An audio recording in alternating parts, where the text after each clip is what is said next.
El sacramento de la Eucaristía es, por así decir, todo.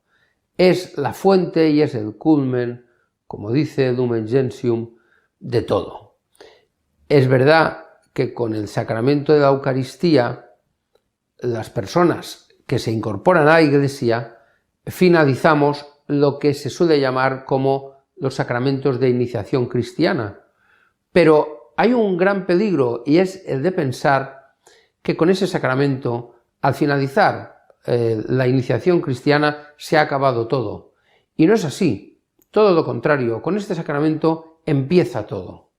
Una vez nos hemos incorporado a la Iglesia a través del bautismo, una vez nos hemos reafirmado en ese compromiso que significa ser bautizado a través del sacramento de la confirmación, viene el culmen, la fuente de todo, que es el sacramento de la Eucaristía, que es ese sacramento donde Jesucristo se hace verdaderamente presente bajo las especies eucarísticas del pan y del vino. Es ese alimento espiritual que necesita el cristiano para poder seguir con esa misión de la que hablábamos al hablar del bautismo como incorporación, al hablar de la confirmación como reafirmación y como un empuje, un compromiso ya con el uso de razón para poder anunciar el Evangelio, para poder ser mejor cristiano. Toda esa fuerza, todo ese empuje nos lo da la Eucaristía. Con la Eucaristía no acaba la iniciación cristiana, con la Eucaristía empieza todo. Con la Eucaristía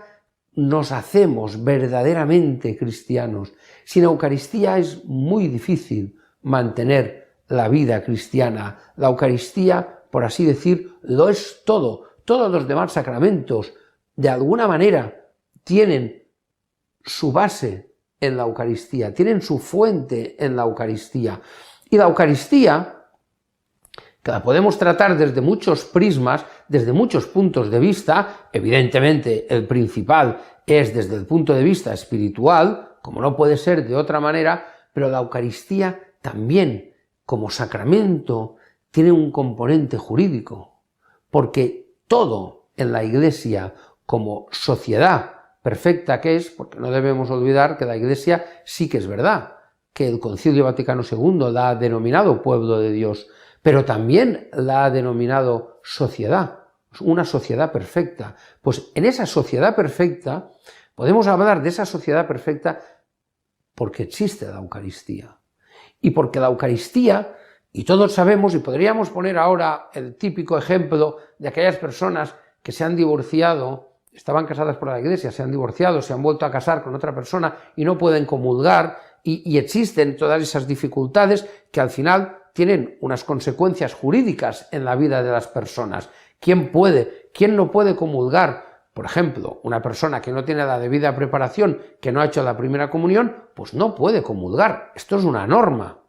Una persona, como decía antes, que estaba casada por la Iglesia, que se ha divorciado, que se ha casado por lo civil y todavía no tiene la nudidad y no puede volverse a casar por la Iglesia, esa persona técnicamente tampoco podría comulgar. Eso no es una excomunión, eso no es una condena, eso es un hacer o darle más valor a la Eucaristía, es decir, ser conscientes de lo que hacemos cuando comulgamos el cuerpo y la sangre de Cristo.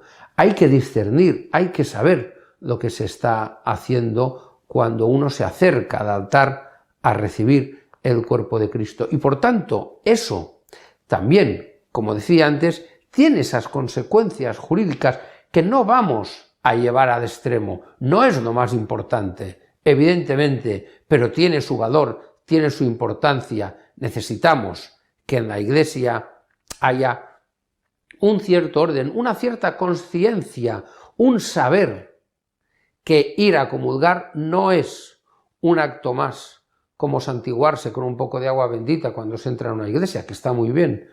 Ir a comulgar no es, pues, pararse ante una imagen de un santo y rezar una oración. Ir a comulgar es ir a estar en plenitud con la Iglesia.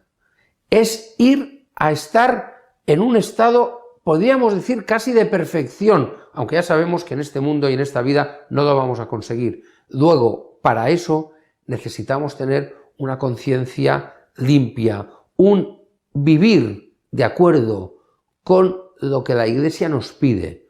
La Eucaristía lo es todo.